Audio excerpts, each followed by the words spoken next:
ہماری آج کی چھوٹی سی بات کا عنوان ہے ناقابل فراموش۔ ویورز، پوری دنیا میں تخلیقی کارنامے انجام دینے والے افراد اپنے اپنے ملکوں میں رہنے والے لوگوں کے لیے قابل فخر ہوتے ہیں۔ ان کے لیے وہ باعث صد احترام ہوتے ہیں، کیونکہ ان کے فن پاروں میں عقل و دانش، فہم و فراست، دوستی، محبت جیسے جذبوں اور تخلیقی خزانوں سے ان کے فن پارے مالا مال ہوتے ہیں، جس کی وجہ سے وہ لوگوں کو اپنے سحر میں گرفتار کر لیتے ہیں اور اپنی ان پروڈکشنز کی وجہ سے ان کی پروڈکشنز بھی اور وہ بذات خود بھی ناقابل فراموش کے پلیٹ فارم تک پہنچ جاتے ہیں۔ پاکستان ٹیلی ویژن کا ماضی ایسے لوگوں سے عبارت ہے جنہوں نے بالخصوص ایشیا میں پروگراموں، ڈراموں، معیاری کامیڈی شوز اور بالخصوص ڈرامہ سیریلز کے تمام شعبوں میں ایسا اعلیٰ معیار قائم کیا کہ لوگ ان کے پسندیدہ سیریلز کی جن دنوں میں ایک ساتھ آنا ہوتی تھی، ان دنوں کے اندر تمام چھوٹی بڑی مارکیٹیں، تمام بازار 8 بجے سے پہلے بند ہو جایا کرتے تھے، بیکاز 8 بجے ان ڈرامہ سیریلز کی نئی ایک ساتھ آن ایئر جاتی تھی۔ سڑکوں پر ہو کا عالم ہوتا تھا 8 بجے کے بعد، اور پاکستان ٹیلی ویژن کے معیار کی اس بلندی کا مقابلہ کرنے کے لیے بھارتی ٹی وی چینل دوردرشن نے سب سے پہلے تو اس پر انڈیا کی مشہور فلمیں، اپنی فلم انڈسٹری کی مشہور فلمیں دکھانے کا سلسلہ شروع کیا، اور اس کے اگلی سٹیج کے اوپر انڈین فلم انڈسٹری کے نامور افراد کا ایک پورا بیچ، جس میں ان کے مشہور و معروف اشوک کمار صاحب بھی شامل تھے، وہ دوردرشن کی مدد کو آن پہنچے۔ اشوک کمار صاحب کا مشہور سیریل ہم لوگ انہی دنوں میں دکھایا گیا۔ آپ کہہ سکتے ہیں کہ پی ٹی وی کا مقابلہ کرنے کے لیے دوردرشن کے پاس انڈین فلم انڈسٹری کے نامور لوگوں کی ٹیم آن پہنچی۔ پاکستان ٹیلی ویژن کارپوریشن کے پروڈکشن کے اس معیار کو آسمان کی بلندیوں تک پہنچانے والے لوگوں کی اگر لسٹ دیکھی جائے تو اس لسٹ میں سر فہرست ناموں میں محترم سر یاور حیات خان صاحب کا نام شامل ہے۔ سر یاور حیات خان صاحب پاکستان میں ٹیلی ویژن کے آتے ہی 1964-65 کے اندر جو پہلا پاکستان ٹیلی ویژن کا پروڈیوسر اور ڈائریکٹرز کا بیچ بنا، ان میں یاور صاحب کا نام شامل تھا۔ یاور صاحب ایک ایسے نوجوان تخلیق کار تھے جو فن کے اسرار و رموز کو بہترین طریقے سے سمجھتے تھے۔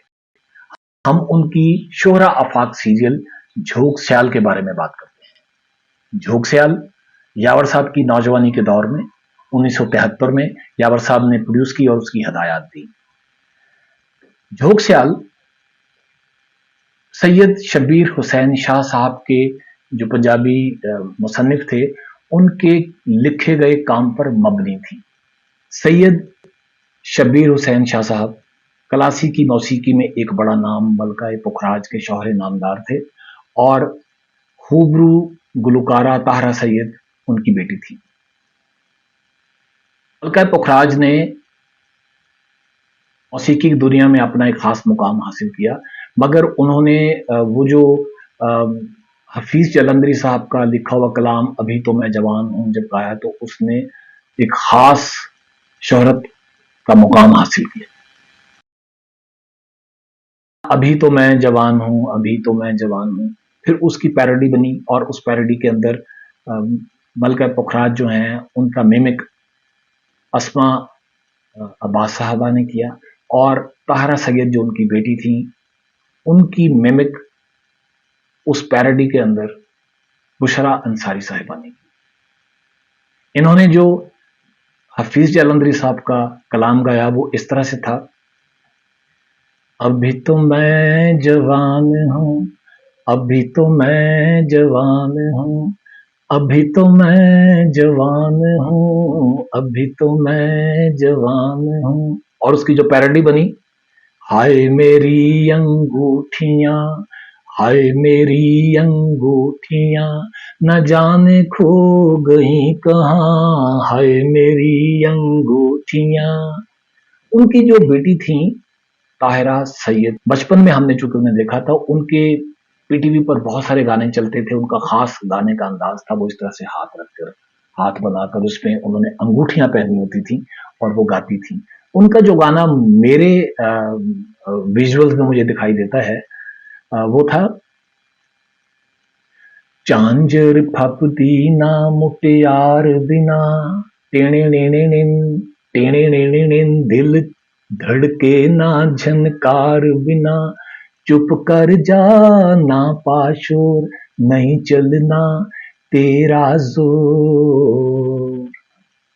लोकां भाणे ईद हो गई, साडे दिल दियां दिल विच रहियां झांझर फबदी ना। जब यावर हयात साहब ने अपना शोहरा आफाक सीरियल झोंक सियाल बनाया, तो उसके बारे में लोगों को जो फौरी इंफॉर्मेशन आती है जब आप झोंक सियाल की बात करते हैं, उसके बारे में आपको बताता हूँ। झोंक सियाल ये पहला सीरियल था जिसमें हमारे मशहूर अदाकार आबिद अली साहब ने लोगों को अपने फन की वजह से अपनी जानिब मतवज्जे किया। इसी तरह से हुमैरा चौधरी ने भी इसमें अपने फन का ऐसा जादू जगाया कि लोग उनको भी जानने लगे। और फिर इसके अंदर जो इस सीरियल के विलन थे, वो हमारी फिल्मों में पहले बहुत मशहूर विलन काम करते थे, उसके बाद भी काम करते रहे। उनका नाम था चंगेजी। चंगेजी साहब झोंक सियाल में पहली बार टेलीविजन की स्क्रीन पर जलवगर हुए, और उसमें इस सीरियल में वो एक फ्यूडल लॉर्ड थे और जो पीर साईं के नाम से जाने जाते थे। और जब वो पंजाब के एक ऐसी दरगाह पर आते थे जहां पर वो आकर पीर साईं के नाम से जाने जाते थे और वो दादे ऐश भी देते थे, तो उसके बारे में उस दरगाह का एक मजावर था जो कि एक जुमानी बात किया करता था, जो बाद में बहुत मशहूर हुई। और वो जब भी झोंक सियाल का जिक्र आता है तो उस फिक्रे का जरूर जिक्र आता है। वो एक जुमानी बात कहता था, पीर साईं आंदा है ते मिठे चौल खांदा है, पीर साईं आंदा है ते मिठे चौल खांदा है।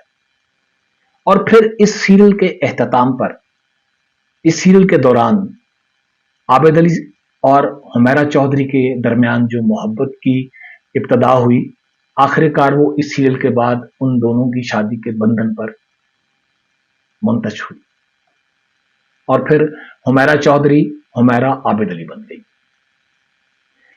आज हमने झोंक सियाल का इंतखाब इसलिए किया है कि झोंक सियाल ने इन तमाम बातों को जो मैंने आपको बयान की हैं वो तो लोग जानते हैं। एक ऐसी खास बात लोग नहीं जानते जिसके बारे में हम आपको मुतला करना चाहते हैं, इन्फॉर्म करना चाहते हैं। वो ये है कि झोंक सियाल के अंदर यावर हयात खान साहब ने अपने तख्लीकी ख्याल को सामने रखते हुए उसके अंदर एक तजुर्बा किया, और वो तजुर्बा ये था कि उर्दू जुबान को पहली बार इलाकाई जुबान के लहजे के साथ बोला गया। पंजाब के लहजे के साथ उर्दू जुबान को बोला गया, और जब ये सीरियल शोहरत की बुलंदियों पर पहुंचा तो फिर ये तजुर्बा भी कामयाब हो गया। आज आप अक्सर सुनते हैं कि उर्दू जब पंजाबी के लोग बोलते हैं तो उनका उसमें लहजा जब शामिल होता है कि पाजी गल सुनना जरा, आप कहाँ जा रहे हैं, आप मुझे ये तो बताएं कि अगर मैंने स्टेशन जाना हो तो किस तरफ से जाना है। ये जो लहजा है ये पंजाब के जो एक उर्दू के साथ लहजे का मिलाप किया गया, उसके बाद ये वजूद में आया। और फिर इस कामयाबी के बाद उर्दू को सिंधी लहजे के साथ बोला गया, उर्दू को पश्तो के लहजे के साथ बोला गया, उर्दू को बलोची लहजे के साथ बोला गया, उर्दू को कश्मीरी लहजे के साथ बोला गया। और यावर हयात खान साहब ने जो तजुर्बा किया उसकी कामयाबी सामने आ गई। वो यही चाहते थे, उन्होंने जो ये पहली कोशिश की थी वो यही थी कि उर्दू पाकिस्तान में सबसे ज्यादा बोलने वाली और समझने वाली जुबान बन जाए, क्योंकि ये हमारी नेशनल लैंग्वेज है। सो ये उनका उर्दू जुबान को पूरे मुल्क में फैलाने के हवाले से एक बहुत बड़ी कौमी सर्विस है जिसके बारे में लोग नहीं जानते। यावर साहब, उन्होंने इसके अलावा भी बेइंतहा काम किया। हम अपने आइंदा व्लॉग्स के अंदर उसके बारे में बात करते रहेंगे। यहां मैं ये जिक्र करना चाहता हूं कि यावर साहब के बारे में लोग कहा करते थे और अभी भी कहते हैं कि उनके काम के अंदर जो उनका स्टाइल था उसके अंदर जो बरतानिया के मशहूर डायरेक्टर हैं डेविड लीन, उनकी छाप नजर आती है।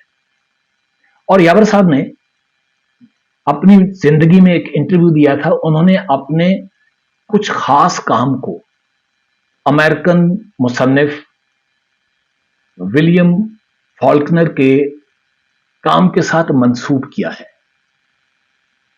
यावर साहब ने ये जो अपने फन पारे बनाए, उसके बाद मैं आपको ये बताना चाहता हूं कि वो पाकिस्तान टेलीविजन जो कि फन की बुलंदियों को छू रहा था, जो कि अपने मयार की वजह से इंडिया के फिल्म इंडस्ट्री को अपने चैनल की मदद के लिए आना पड़ा, आज वो ही पाकिस्तान टेलीविजन अपनी नाकामियों के अंधेरों में जा रहा है, अपनी पस्ती की जानिब रफ्ता रफ्ता बढ़ता जा रहा है। इसकी क्या वजूहात हैं? इस वक्त मैं एक छोटी सी बात आपको बताता हूं, बहुत सारी और छोटी सी बातें हम आइंदा आपको बताते रहेंगे। जब इस्लामी सरबराही कॉन्फ्रेंस पाकिस्तान में हुई, जुल्फिकार अली भुट्टो उस वक्त पाकिस्तान के प्राइम मिनिस्टर थे, और जुल्फिकार अली भुट्टो साहब ने उस वक्त टेलीविजन के अरबाब इख्तियार को बुलाया और उनसे कहा कि इस तरह से चूंकि इस्लामी सदूर आ रहे हैं, उनकी कवरेज होगी, उनके आने की रिसेप्शन रिकॉर्ड की जाएगी, वो जहां जहां जाएंगे उनकी वो तमाम कवरेज लोगों को दिखाई जाएगी, और अगर कोई म्यूजिक शोज या ऐसे कोई इवेंट्स होते हैं तो वो भी उसके अंदर कवर किए जाएंगे। उसके अलावा इस्लामी कॉन्फ्रेंस के दौरान जो कार्रवाई होती है वो भी टेलीविजन पे दिखाई जाएगी। तो उन्होंने अरबाब इख्तियारान से पूछा कि क्या हमारे पास शूटिंग का इतना मटेरियल मौजूद है? हमारे पास उस वक्त जो शूटिंग मटेरियल था वो टेप्स पे रिकॉर्डिंग होती थी। उन्होंने पूछा कि क्या हमारे पास इतनी टेपें मौजूद हैं?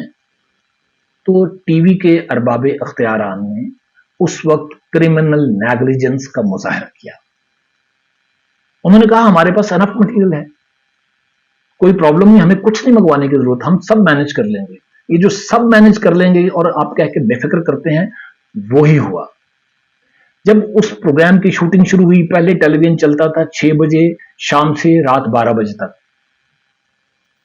जब वो सदूर यहां पहुंचे तो वो तो तकरीबन 24 घंटे की नशरियात थी कि कौन यहां पर पहुंच रहा है, कौन किस जगह जा रहा है, इस वक्त कॉन्फ्रेंस की कार्रवाई क्या है, कौन से जो सदर हैं उन्होंने कौन से तारीखी मुकाम को विजिट किया है। ये सब चीजें जब दिखानी शुरू की तो कॉन्फ्रेंस के मिड में इनको पता लग गया, अरबाब इख्तियारान जो पाकिस्तान टेलीविजन के थे, कि हमारे पास बहुत लिमिटेड टेप्स का जखीरा है।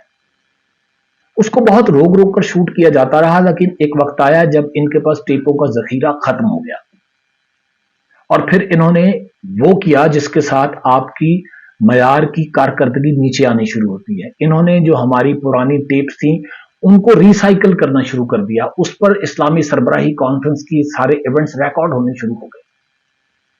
और जब वो कॉन्फ्रेंस खत्म हुई तो जब रिकॉर्ड चेक किया गया तो पाकिस्तान टेलीविजन का बे इंतहा ऐसा क्लासिक ड्रामा सीरियल्स का रिकॉर्ड जिसके ऊपर इस्लामी सरबराही कॉन्फ्रेंस छाप दी गई, उसमें यावर साहब का ये शोहरा आफाक सीरियल जिसने इस मुल्क के अंदर एक कौमी खिदमत अंजाम दी, जिसने पाकिस्तान की कौमी जुबान उर्दू को पाकिस्तान के हर इलाके में बोलने वालों के पास पहुंचाया, और लोगों को ये लगा कि अब हम अपने इलाकाई लहजे में भी उर्दू बोल सकते हैं, कोई ज़रूरत नहीं है कि हम लोग खास तौर पर लखनवी अंदाज में उर्दू बोलें। इस क्लासिक सीरियल को उस वक्त रिसाइकल करने के दौरान नहीं देखा गया, और आज वो पीटीवी के आर्काइव में और उसकी लाइब्रेरीज में ये झोंकस्याल मौजूद नहीं है। और ये सिर्फ झोंकस्याल के साथ ऐसा नहीं हुआ है। पंजाबी सीरियल सदरा, जिसके अंदर खुर्शीद शाहिद साहिबा जलवागर होती थी, और खुर्शीद शाहिद साहिबा एक बड़ा नाम थी, सलमान शाह साहब की वालदा, और उसके अलावा खुदा की बस्ती, और 11 साल बाद, मेरा ख्याल उसका नाम 11 साल बाद था, और इस तरह के बहुत सारे जो सीरियल्स जो जिन्होंने रिकॉर्ड कायम किए, उनमें से बहुत सारा काम आज पीटीवी के आर्काइव डिपार्टमेंट में मौजूद नहीं है। सो नाजरीन, जब आप अपने हीरोज का, उनके किए हुए काम का, उनकी नाकाबिल फरामोश प्रोडक्शन की हिफाजत की जिम्मेदारी पूरी नहीं करते हैं तो आप आहिस्ता आहिस्ता बुलंदी से पस्ती की तरफ गामजन हो जाते हैं। हमारे इस ब्लॉग से सरकार से ये गुजारिश है कि पाकिस्तान टेलीविजन से उन तमाम अफराद को फारिग कर देना चाहिए जो इस इदारे को नुकसान पहुंचाने का सबब बन रहे हैं, और ऐसे नया खून इसमें शामिल करना चाहिए जिसमें टैलेंट और आगे जाने की एक ख्वाहिश, और फिर वो इसरार और रमूज से, जो फन के इसरार और रमूज से उनसे वाकिफ हों, ताकि पाकिस्तान टेलीविजन जो कि एक वक्त बुलंदी पर था और वो जो हमारे हीरोज जिन्होंने ये काम किया उनके कायम किए हुए मयार की तरफ पाकिस्तान टेलीविजन को दोबारा मोड़ा जा सके, ताकि ये अपनी तरक्की की मनाजिल दोबारा से तय करनी शुरू करे। व्यूअर्स, आज की छोटी सी बात यहां तक। अब आपकी बारी है। आपको अगर ये आज की बात अच्छी लगी है तो उसका लाइक, हमारे पेज का लाइक का बटन दबाइएगा, और अगर आप इसके बारे में कोई राय देना चाहते हैं, आप अपने कमेंट्स देना चाहते हैं, अपनी फीडबैक देना चाहते हैं, तो हमारे मिनट टू मिनट के यूट्यूब पेज के ऊपर जो कमेंट्स कॉलम है उसमें आप अपनी फीडबैक जरूर लिखिए।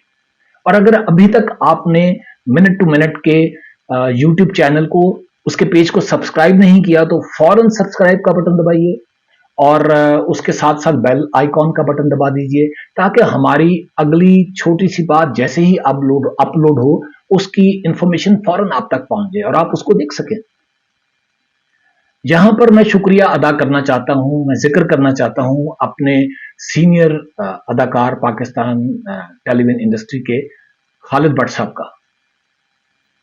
खालिद भट्ट साहब हमारे उन सीनियर फनकारों में शामिल हैं जिन्होंने अपने काम के हवाले से, फन के हवाले से लोगों के लिए बेइंतहा एंटरटेनमेंट का मटेरियल मुहैया करने में अपना किरदार अदा किया। उसके अलावा खालिद भट्ट साहब उन अफराद में भी शामिल हैं जो किसी की तारीफ और तनकीद करने के अंदर किसी लेवल पर घबराते नहीं हैं। वो बिल्कुल जो महसूस करते हैं वो ही कहते हैं, और अगर किसी का काम उन्हें पसंद आया है तो वो उसका ऐलान बमांगे दोहल करते हैं। ये मैं सारी बातें इसलिए कह रहा हूं कि हमें बहुत खुशी हुई है ये जानकर कि हमारा जो गुज़श्ता व्लॉग था जिसका उन्वान था मैसेंजर्स ऑफ पीस, उसको खालिद भट्ट साहब ने न सिर्फ देखा, उसको लाइक किया, हमारे यूट्यूब पेज को सब्सक्राइब किया, इसके बेल आइकॉन को दबाया, और जो उन्होंने कमेंट किया इस पर वो मैं आपके साथ शेयर करना चाहता हूं। खालिद भट्ट साहब ने हमारे मैसेंजर्स ऑफ पीस को देखने के बाद ये लिखा कि जबरदस्त, जिंदाबाद, इंतहाई उम्मीद अफसा।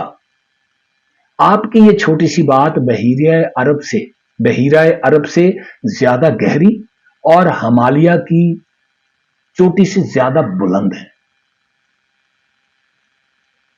जनाबे खालिद भट्ट साहब का ये कमेंट छोटी सी बात के बारे में किए गए कमेंट्स में आज तक सबसे बड़ा कमेंट है। ये छोटी सी बात के लिए सबसे बड़ा कमेंट है। इसके लिए मैं और मेरी पूरी टीम जनाबे खालिद भट्ट साहब का शुक्रिया अदा करते हैं।